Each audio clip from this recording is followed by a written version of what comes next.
gagawa tayo ng toasted breadsticks. At ito lang mga kailangan natin. Siyempre, ang pinaka-importante, ang ating bread loaf.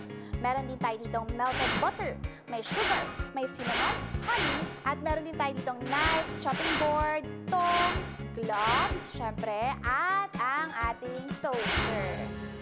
Ideas!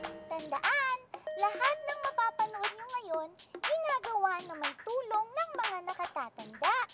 Huwag niyong gagayahin ng mag-isa lang kayo, ha? Hihiwain lang natin na itong bread natin into thinner slices. Magandang idea to na pangbaon sa mga bata.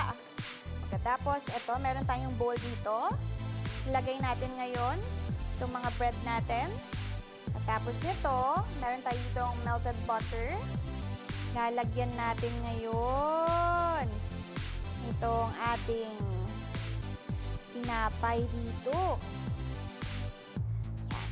Katapos, meron din tayong sugar dito, 1 tablespoon. Okay na yan, para hindi masyadong matamis. Pagkatapos naman, ang cinnamon din, ganon. Ikaw na bahala kung gaano karami. Ayan na, nakikita ko na, I-believers. Pagkatapos niyan, ipapasok na natin yan dito sa